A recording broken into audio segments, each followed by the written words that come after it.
ఎంతో కాలంగా వాయిదా పడుతూ వస్తున్న జనగణన ప్రక్రియ ఎట్టకేలకు ప్రారంభం కానుంది. దేశంలో 16 ఏళ్ల తర్వాత చేపడుతున్న జనగణనకు సంబంధించిన గెజిట్ నోటిఫికేషన్ రిలీజ్ చేసింది కేంద్ర హోంశాఖ. ఈసారి జనాభా లెక్కలతో పాటే కులగణనను కూడా చేపట్టనున్నట్టు ప్రకటించింది.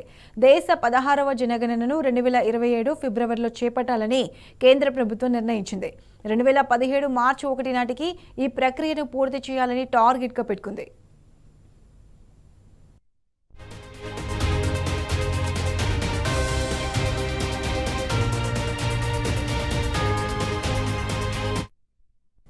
దీంతో పాటే కులగణనను చేపట్టి అదే నెల చివరి నాటికి పూర్తి చేయనుంది. ఇందుకోసం 2027 మార్చి 1ని రెఫరెన్స్ తేదీగా నిర్ణయించింది. ముందు రోజైన ఫిబ్రవరి 28వ తేదీ రాత్రి 12 గంటల కల్లా జనగణన పూర్తి కానుంది. అంతకు ముందే 2026 ఏప్రిల్లోనే తొలి విడత హౌస్ లిస్టింగ్ ప్రారంభం కానుంది.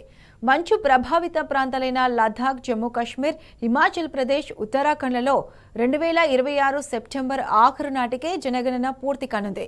ఈ ప్రాంతాలకు 2026 అక్టోబర్ 1ని రెఫరెన్స్ తేదీగా ప్రకటించింది.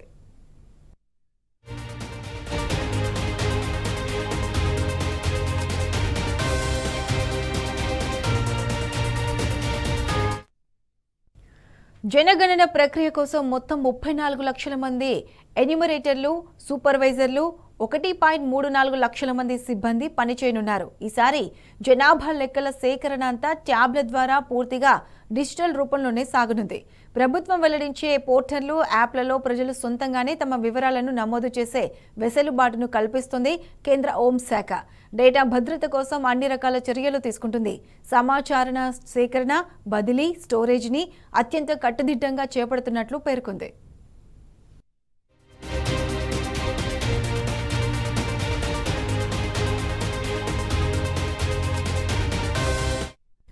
సాధారణంగా దేశంలో జనగణనను 10 ఏళ్లకోసారి నిర్వహిస్తారు. చివరిసారిగా 2011లో ఈ ప్రక్రియను చేపట్టారు. దాని ప్రకారం తీసుకుంటే 2021లోనే జనగణనను నిర్వహించాలి. అయితే కోవిడ్ కారణంగా ఈ ప్రక్రియ వాయిదా పడుతూ వచ్చింది.